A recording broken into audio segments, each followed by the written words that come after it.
pandemic. And I'm excited to have two friends, two amazing voices in craft beer on this morning. We have Dave Bergen, who is co-founder, director of brewing for Joyride Brewing in Edgewater, Colorado, as well as Shawnee Adelson, executive director of the Colorado Brewers Guild. Thank you both for being on. Thanks for having us, Jensen. Yeah, thanks, Jensen. Excited to be here.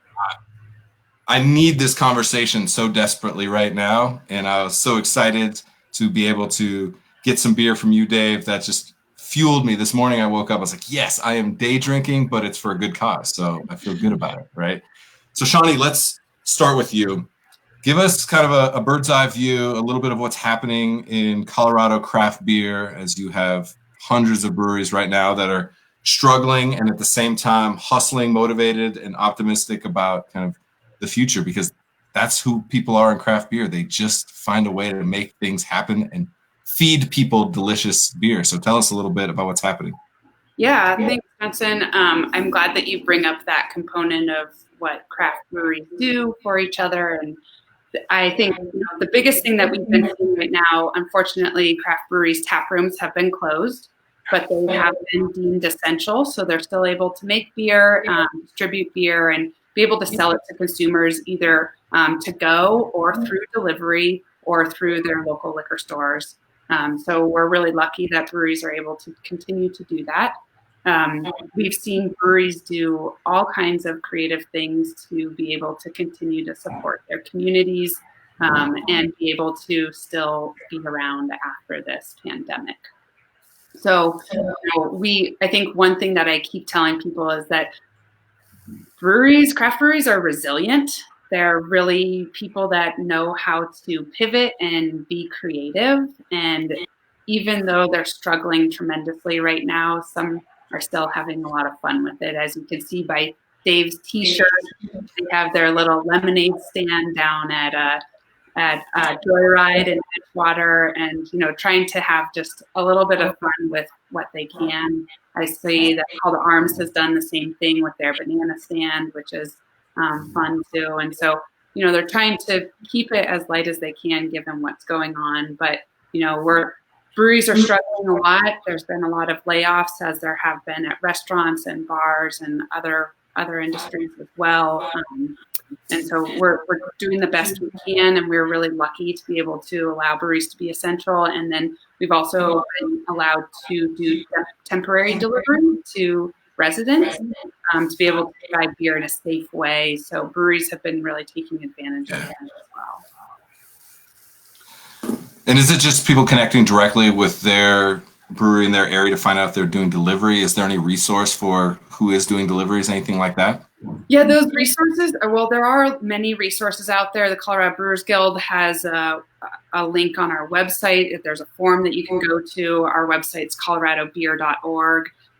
But, breweries are changing their approaches daily. So my biggest suggestion is to check out their social media directly if you're interested in picking up beer. Some days breweries are able to sell beer directly, some days not, given the weather, their staffing, their operations, everything like that. But so that's the best way. And I would always suggest, checking out the brewery that's closest to you. And if you're interested in grabbing some beer, just check out their Facebook and see if they're able to be open that day. Yeah, I love that. Well, if you're in Edgewater, I know who you need to go talk to. So, Dave, what does it feel like to be an essential worker? A couple of days after it started, I think somebody made a meme with Ron Burgundy. It said, I'm not trying to sound like I'm a big deal, but the government's called me essential. And I thought that was hilarious. But of course in Colorado, breweries are an essential business. I mean, it's so much a part of our culture about what our tourism and economy was before all this started. Before all this started, we contributed about $3 billion to the state's economy on an annual basis. So of course we're an essential business, just like restaurants. If you're going to be sitting at home with nothing to do, and for many people with their kids, you're going to want to have a beer on the patio, especially when we've been having this great weather.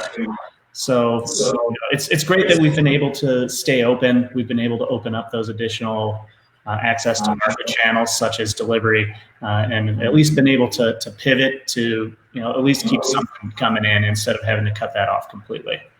And delivery, talk about that specifically. What's that been like as far as practically applying that? You have people contacting you directly through what channels? You're loading it up in your truck? How's that exactly going? Yeah, what we're doing is we're taking orders online through our online store, joyridebrewing.com. And we're currently delivering to 25 different zip codes on a daily basis throughout the metro area.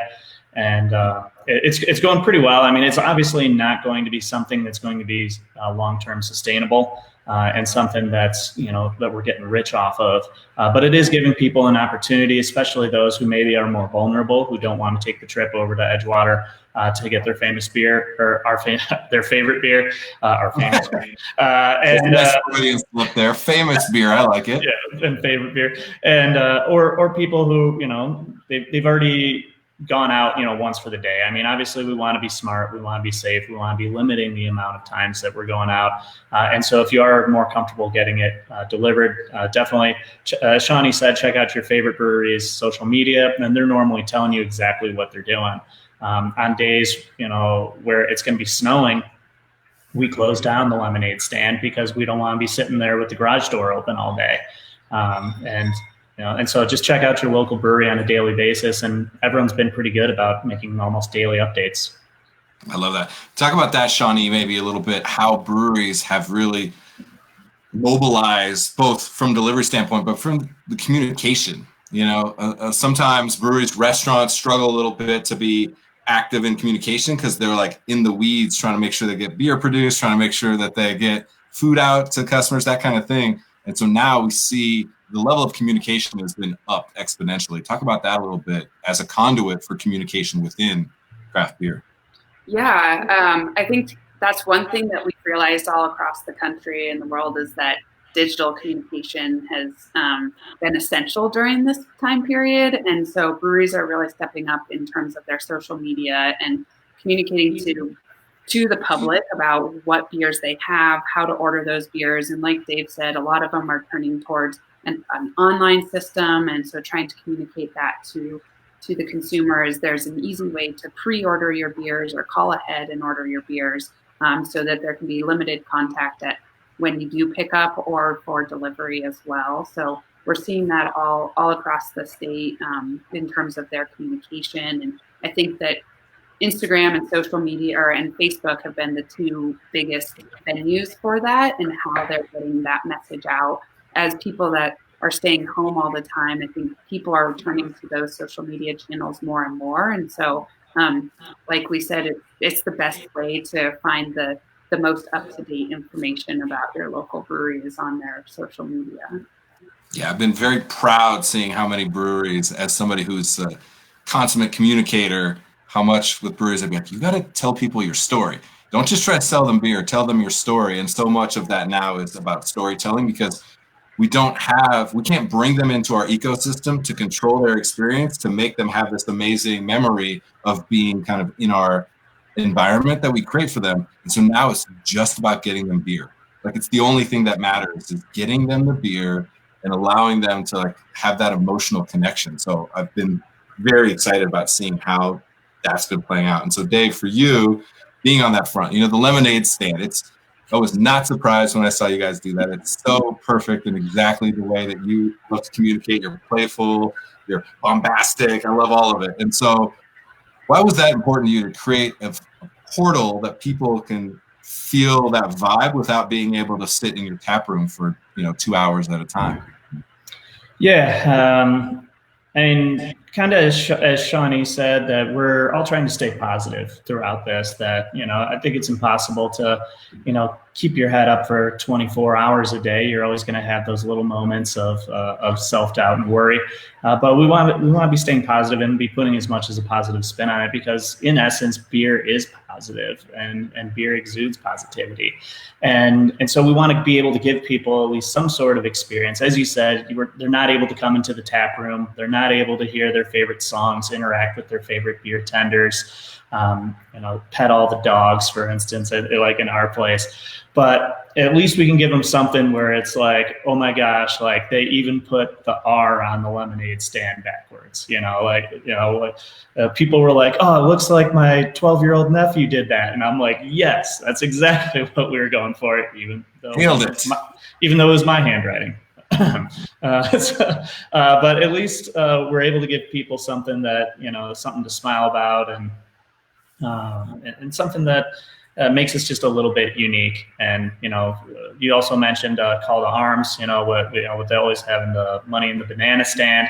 That's pretty funny. And their light system of how they're working, of whether you're allowed to come in or not, is a great idea. So brewers in general are just a creative bunch, and I think that we're going to be continuing to show that creativity and how we're going to continue to get through this.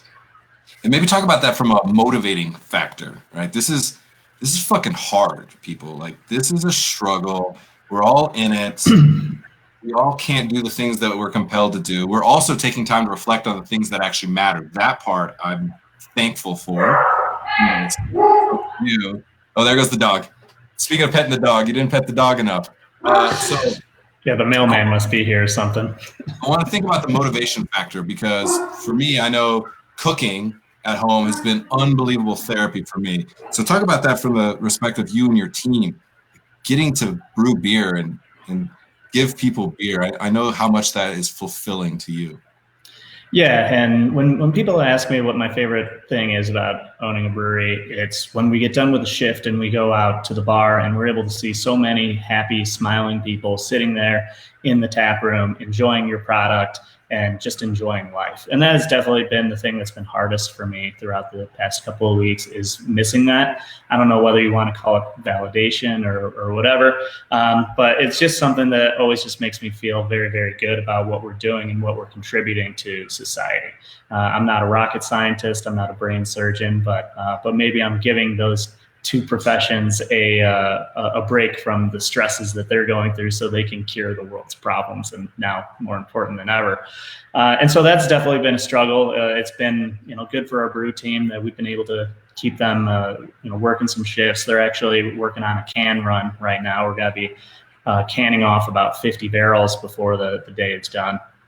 So should have a lot more cans available at the lemonade stand. And it's been good to stay busy. It's good to kind of keep your mind off of everything. And so it's therapeutic with that. But, with you talking about, cooking and being therapeutic, I've definitely been using my smoker at home a lot more than I ever have. And that's been really, really nice. I ripped through Aaron Franklin's book in about 3 days. So now I'm all about Central Texas now. And so I think that it's good advice for everybody, is to find, what your hobbies are right now and kind of dig deeper into those and, stay busy that way. Dave, I cannot wait to have some moist brisket at the post-pandemic party at the lemonade stand in Edgewater. I'm there. Sign me up. I'll start the petition to make that happen. Whatever we need to make that happen. I'm all about that. I love hearing that. And so, speaking of just the beer production side, right? Both of you talked about the delivery of beer, how we're pivoting, how we're figuring out creative ways to get beer into people's hands kind of in these moments with all of those challenges. And so I've seen a lot of breweries. I just saw a Ratio, who doesn't really package a lot of beer. That's kind of one of their stances as far as they really are focusing on their tap room heavily. Saw that they're doing some can runs. And so we've just seen the pivot, right? We've heard that word pivot a lot, and I'm interested in that. And so I want to talk about beer. We've talked about the ideas behind beer, but I want to talk about beer actually right now. Hold on, let me see if I can get. Yes. Without the glare on it. Yeah. We're not professional lighting over here. In this together pale ale. Talk about this beer a little bit, what it is, and then kind of what it represents. Sure. So speaking of pivoting, so this beer is a 9-brewery collab, as well as with the staff of the Colorado Brewers Guild. That was brewed with the board of directors for the Colorado Brewers Guild, of which I'm a part of. And it's also with, the other breweries in there are Four Noses, Barrels and Bottles, Broken Compass, Epic, Horse and Dragon, Odell, Periodic, and Station 26. And this was originally supposed to be the welcome beer at the now canceled Collab Fest, which was supposed to be a couple of weeks ago, that when you walked into the festival and got your glass, that this beer would already be in it. And so, of course, was supposed to just be served at the festival at a couple of the other board members' breweries on draft and on draft at Joyride. So, of course, we had to pivot and had to find another way to get this beer into craft enthusiasts' hands.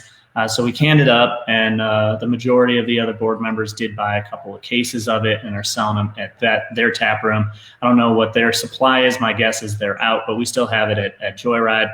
And every single 4-pack of this beer it includes $1 that's going back to the Colorado Brewers Guild to make sure that we can continue to support the mission to promote, protect, and propel Colorado independent craft brewers. The loss of Collab Fest is obviously a big hit for us. It's a revenue generator for us. But we've got good news for you because we actually have an event this Saturday. And Shawnee, could you talk about that for a second? That was a good segue, man. Well, I'm just gonna drink this beer. Cool. Yeah, I mostly just wanted to take a drink, and so I was throwing it to Shawnee so I could give myself a break. I'm sorry I don't have any of the beer with me right now. I drank all of my 4-pack that I did have, so I'll have to go pick some more up. But this Saturday we're having a virtual birthday party. It's the 25th anniversary of the Colorado Brewers Guild, and so we're going to be hosting an all afternoon from 1 p.m. to 6 p.m. virtual birthday party is what we're calling it, and we're going to have speakers from all across the state. First, to talk about where the Guild came from and what the Guild means and our founders. So we have a pretty all-star lineup of speakers. We'll also be having some suppliers participate. We have a panel on sour beers. We have a panel on alternative to traditional beers. So that would be gluten-free beers, chicha, non-alcoholic THC beers.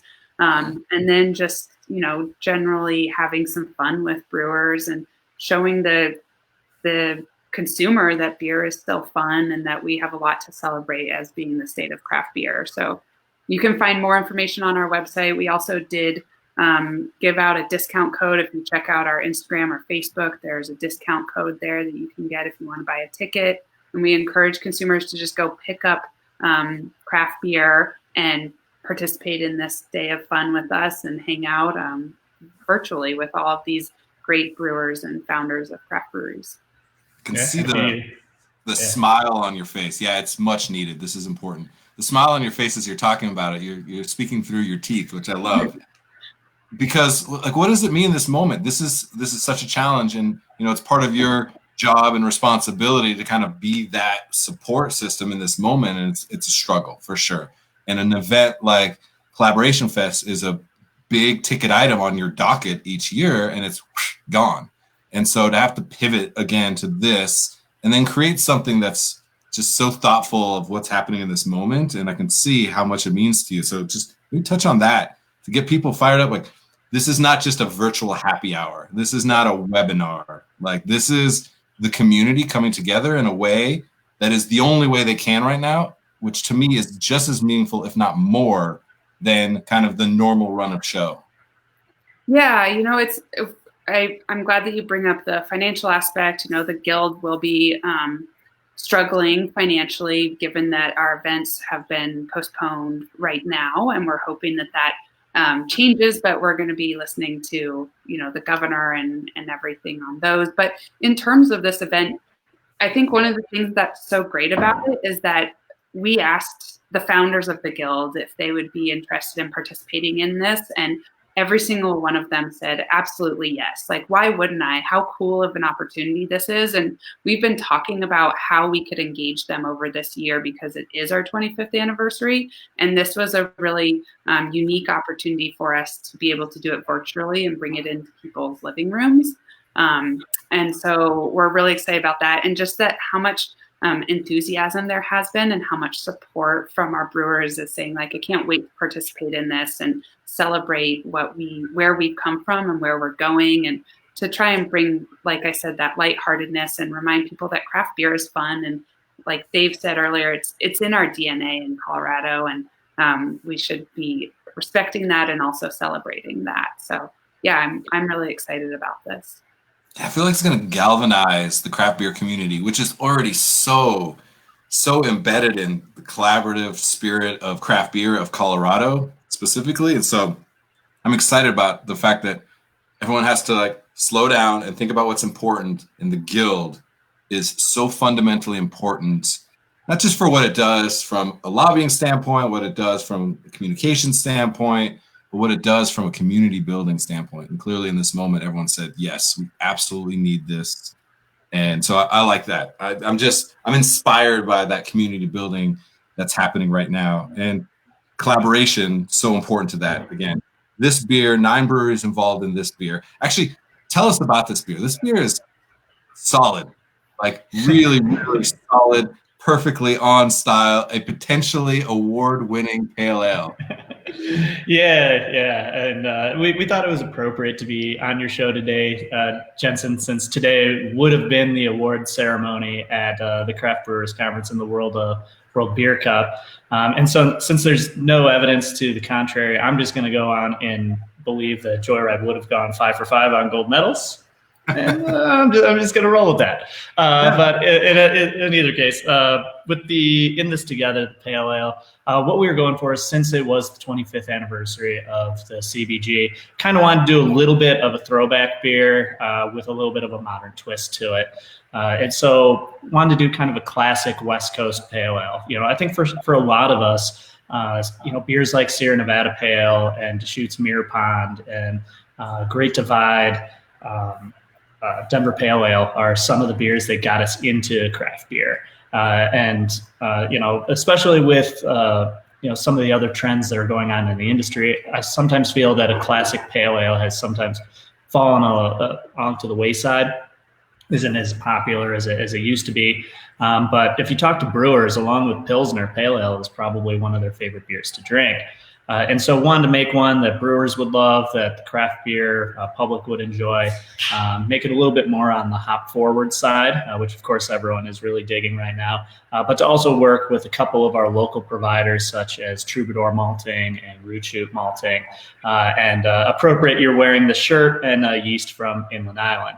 And then it was hopped with Centennial, Amarillo, and Chinook. And so we kind of get like a grapefruity, lemony, kind of a sweet pine character in there, with kind of like a graham cracker-ish malt on the background. So really easy drinking, about 5.3%. And you can get it today at Joyride's Lemonade stand and joyridebrewing.com for delivery. Ooh, yeah, man, I should have you do a announcing work for me. That voice, you dropped it down. I like it. I love that you mentioned, I love that we've been mentioning so many people, companies, but really people behind those companies and breweries that are making a difference right now.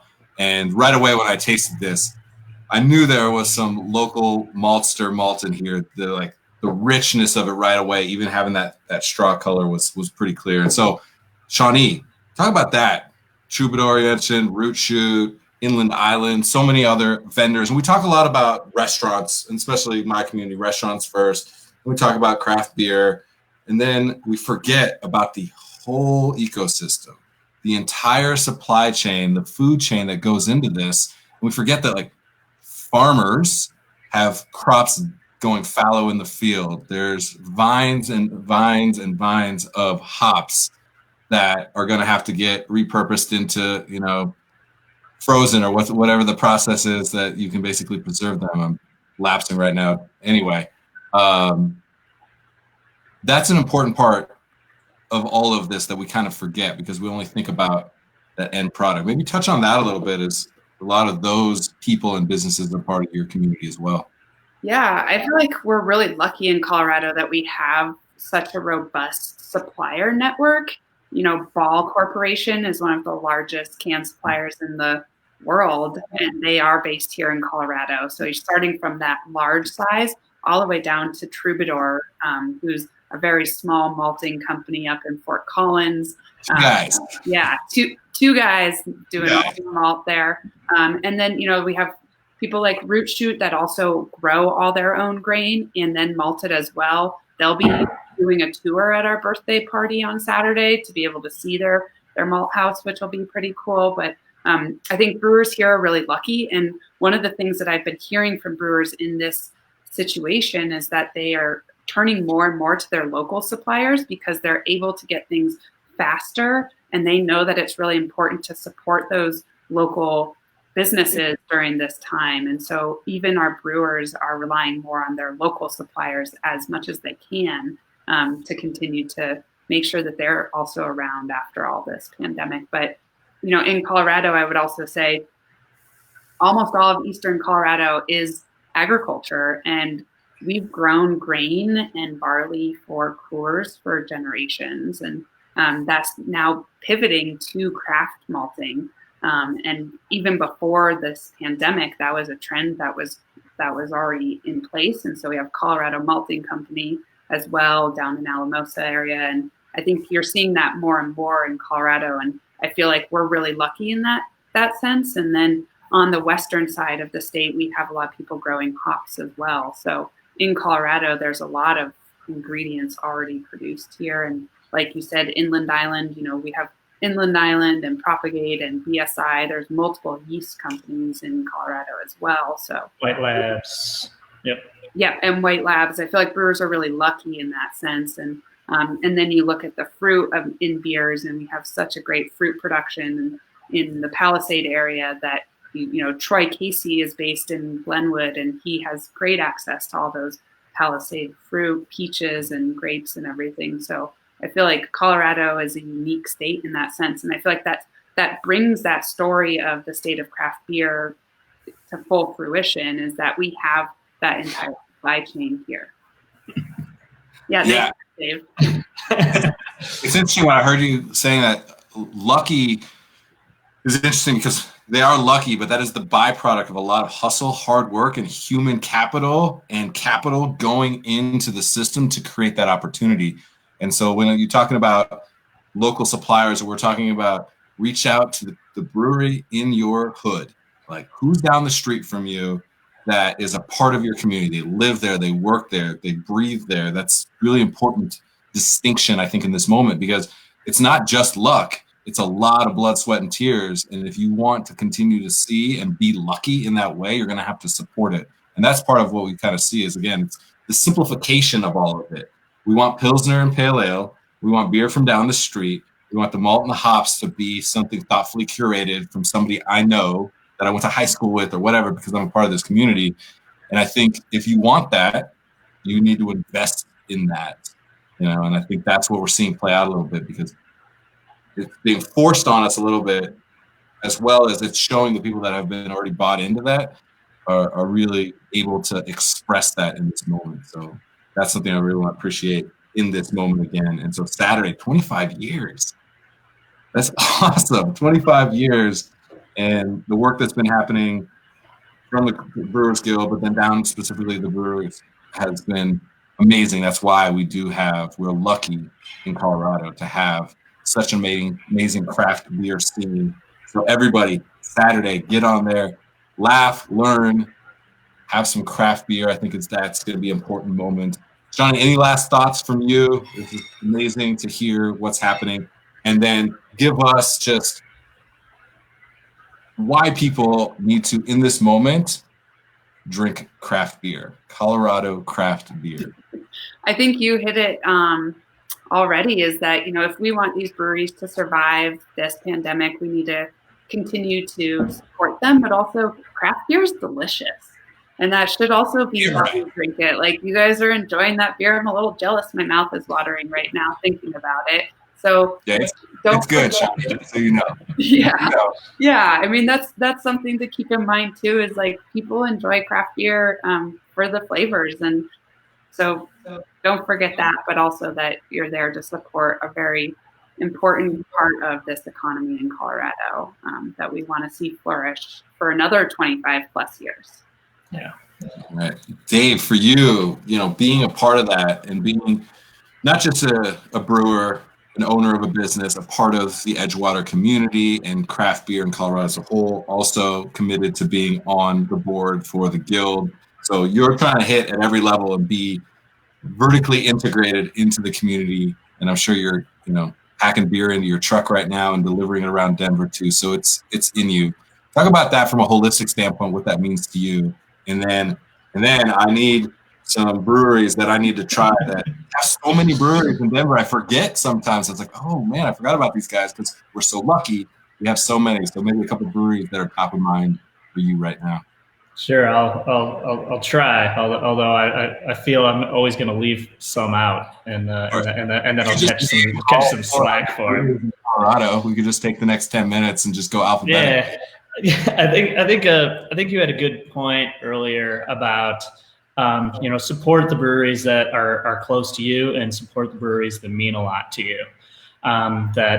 We're trying to have fun and we're trying to keep it lighthearted. We don't want to be a downer or everything like that. But at the heart of the matter is breweries and restaurants are struggling right now. We're projecting strength, we're projecting positivity because what else are we going to do? But takeout cannot sustain us. I follow David Chang on Twitter, and he's tweeting about this all the time. We cannot survive on takeout. But ordering takeout and gives them another day to where we can figure this out before this all gets solved for us. And we in breweries aren't going to be able to survive on the to-go method and delivery forever. But by continuing to do it, it gives us more options. Buying gift cards, buying shirts, buying bike kits, buying glassware, like whatever it is, that if you have a local restaurant down the street that you want to make sure gets through this, go buy a gift card from them today. Don't worry about if you'll ever be able to redeem it. Just go buy it. And same thing with your local brewery. And they're going to be supportive of everything that you're able to do. And so, we're, as the beer name is, we're all in this together. We're here to support each other. We want to make sure that restaurants, beer bars, everybody makes it out of this because, they're some of our best partners as far as sales channels of selling a lot of our beer. There's some of our members that aren't, as focused on the tap room as maybe Joyride is, and we want to make sure that those channels exist for them when they come out. So really just encourage, hyper local if you can. But if you've got a restaurant on the other side of town that you love going to, go buy a gift card from them right now, and they'll appreciate it and they'll love everything that you can do. But they're definitely trying times, but we're doing the best we can to make sure we're putting our best foot forward. I'm incredibly proud of what Colorado Brewers have been doing so far with their creativity and just trying to, we've become equal parts brewers and experts on liquor law, like together in 3 weeks. Brewers who have never, talked about liquor law before are now like citing all the liquor codes of everything that we can do. And so everyone's putting in the overtime. We're, you mentioned it before, we're all hustlers. We're all trying to get this together. And as Shawnee says, it's delicious. So go grab yourself some craft beer and you'll be supporting good people and a good cause. Well, I like what you said, one more day. Right. Joshua Bernstein, the beer writer, mentioned it. He's like, I'm surviving one more sentence at a time and then going down to my local brewery. And he lives in New York and Brooklyn. So he's got a pretty dense area like we do. And he's like, they just fill up my coffee mug. So I'm surviving one sentence and one coffee mug of craft beer at a time. I was like, that's it. It's just like one more day. In this moment, it's easy to think, unless you have a $350 billion stimulus package, you can't do shit. The reality is you can buy one crowler of beer, you can buy one meal, one gift card, and you can keep that operation going for one more day. And that very much is something we need to really reflect on in this moment. You can make a big difference if it matters to you. You have to decide what matters to you. And we're all deciding what matters. And so I'm grateful for the opportunity to let people know that this matters to me. to me. I hope it matters to you. I know it matters to the two of you and a lot of people watching, but it matters to me. And so go support. No, seriously, right now, go support. Do it. And Support then small business. Yes. And Saturday, make sure and check out the 25th anniversary, and we'll have links for you guys. I saw Brewers Guild put up a link to the Zoom for just $5. Nice. I like it. So get connected, because not only is it the beverages that you love, but it's the humans that we want to keep motivated and doing what they're good at. So really appreciate that. All right, quick, Dave, a couple breweries. We've mentioned so many breweries, all 9 of the breweries, and Casey we mentioned, and Sierra Nevada, Deschutes, Great Divide. We've name dropped a lot of people today.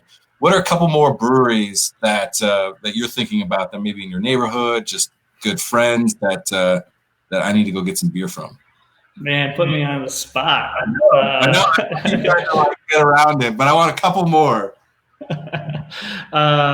Some of the breweries that I'll just say the breweries that we've worked with the most, and so that should be the most democratic, and that would be Downhill down in Parker, Little Machine in Denver, Strange in Denver, Hogshead in the Highlands, Westbound and Down in Idaho Springs, and let's see, who am I forgetting?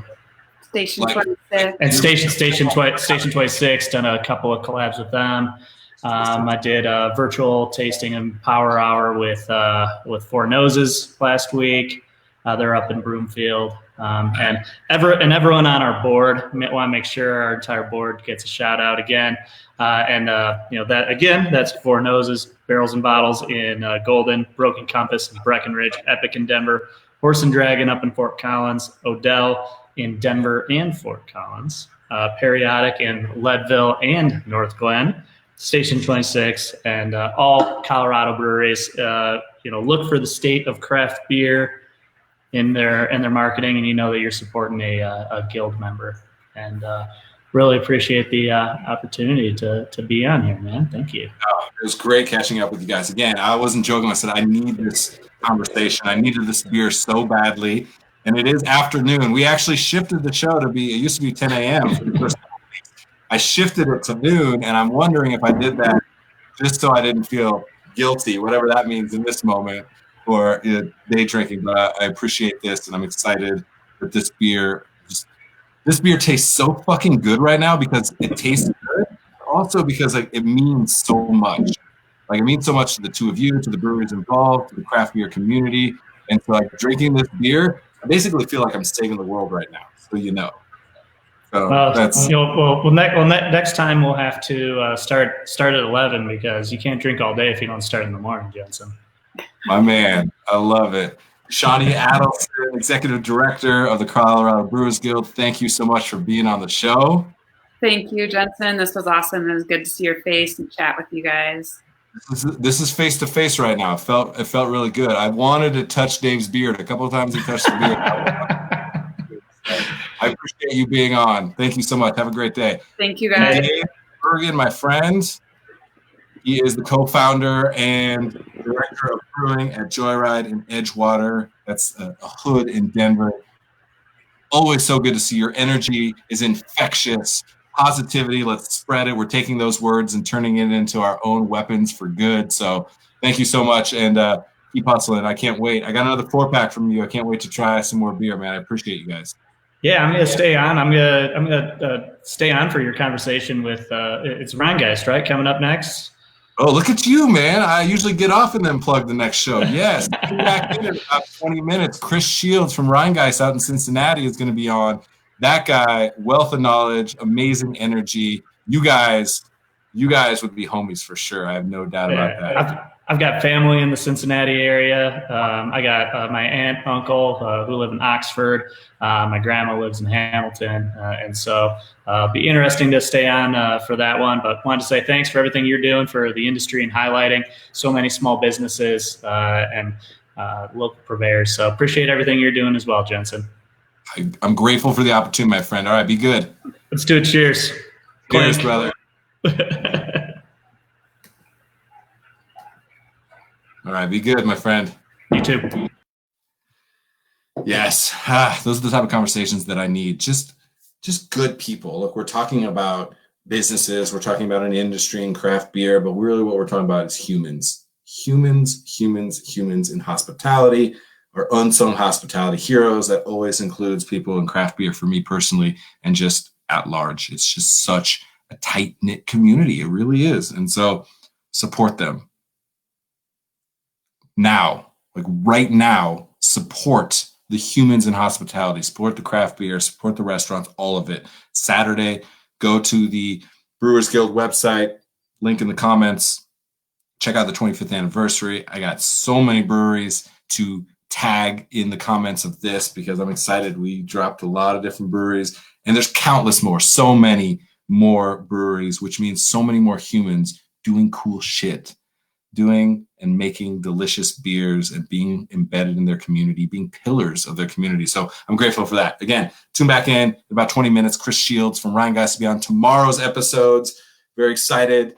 I have Allie Rosen, who is the host of the wildly popular TV show Potluck with Allie. She's based out of New York City, as well as I have V, just one letter, V, who is with the James Beard Foundation. She's going to talk to us a little bit about what they've been doing, amazing work to support restaurants in this time. So 2 great shows. Allie will be on at 10 a.m. Mountain.